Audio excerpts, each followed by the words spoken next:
Hello, everyone. Welcome to session 4 with God Keeping His Promises, based out of Joshua chapter 11.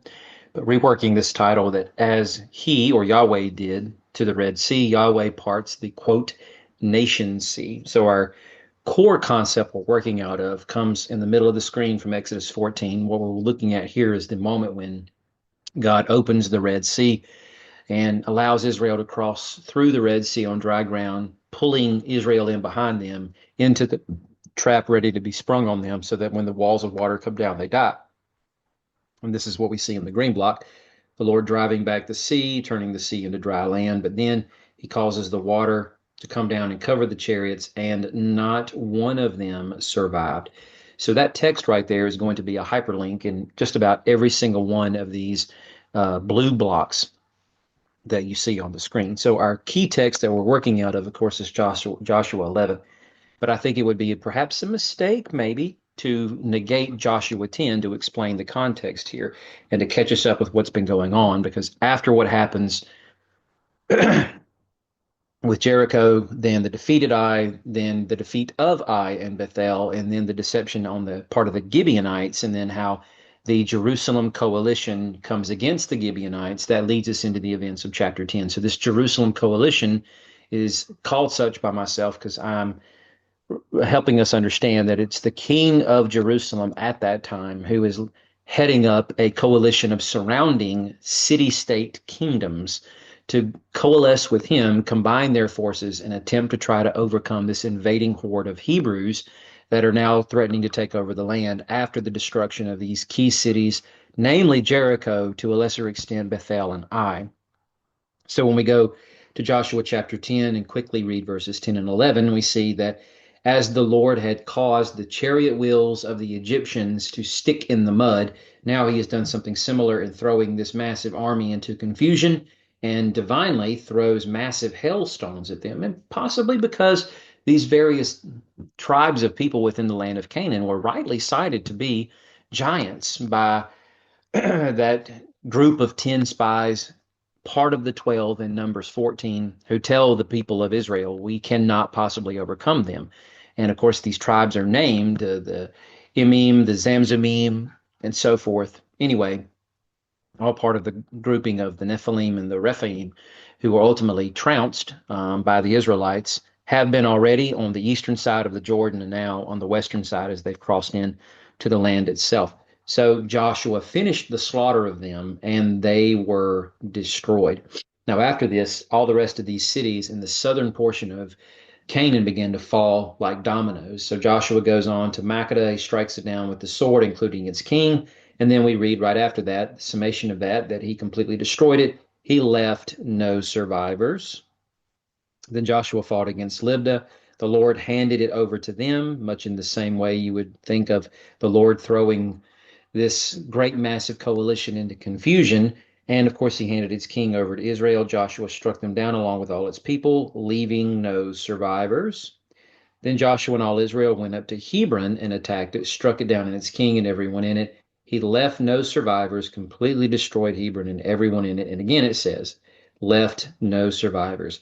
Then Joshua threw down Debir, attacked it and all Israel with him, its king and all its villages.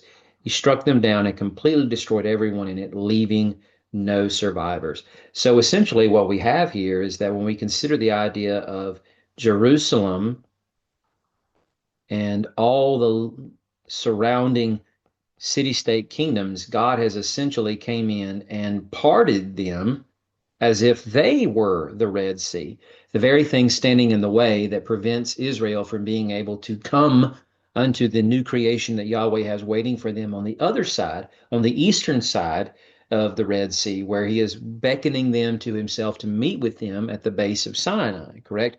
Now, this new creation moment happens on the western side of the Jordan. He parted the actual Jordan River to bring them into the land, and now he is parting these nation city states. And I call them the nation sea because, granted, they're not called such here, but later writers, specifically Isaiah and Isaiah 17, toward the end of that oracle, is going to refer to the nations like they are roiling, chaotic waves that are foaming as they kick up the sea spray, attempting to try in their clamorousness to overcome tiny little Israel and Judah. But the Lord is going to deal with them by silencing all of them, as He is the one, of course, who controls not only the physical seas, but even the chaotic seas that are the Gentile nations that are always looking to and eyeing the prize of taking these tiny little kingdoms and their treasures for themselves. So that spills over into Joshua chapter 11 with the northern Hatzor coalition. So in chapter 11, verse 8, the Lord handed them over to Israel and they struck them down. And then they struck them down, they again left no survivors. So now Joshua turns back because, of course, this coalition comes out to meet them openly on the battlefield, and he goes to cut the head off this snake by bringing Hatzor to its knees, burns the city, destroys its king with the sword. Hatzor had formerly been the leader of all the kingdoms in the north, so he essentially breaks the back of the northern half of the country, and as they strike everyone down with the sword, he again leaves no one alive, all going back to this concept of what happened when the Lord completely decimates Egypt in the final act of bringing the waters down on top of them. Now the Lord has caused the walls of water to fall down on top of each of these individual Canaanite kingdoms as they've engaged Israel in open battle. And again, no survivors are left from these kingdoms. Now, that doesn't mean that people did not work to escape.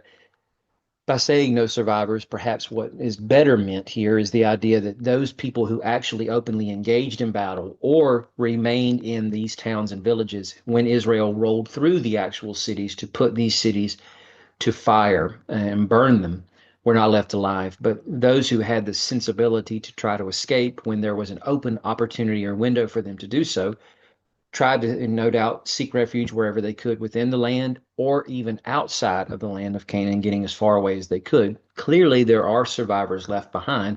We know this because even before Joshua winds up going the way of all the earth, as he says, and later dying, he reminds them they still have to go in and claim their inheritance. Many of those tribes had not done so yet. And as we find out in the book of Judges, that there will be many other peoples left to be dispossessed of their lands and driven out. So certainly after this great campaign is over with, both in the central and southern portion of the country under the Jerusalem coalition, and then with the Hatzor coalition, there are enemies left to fight.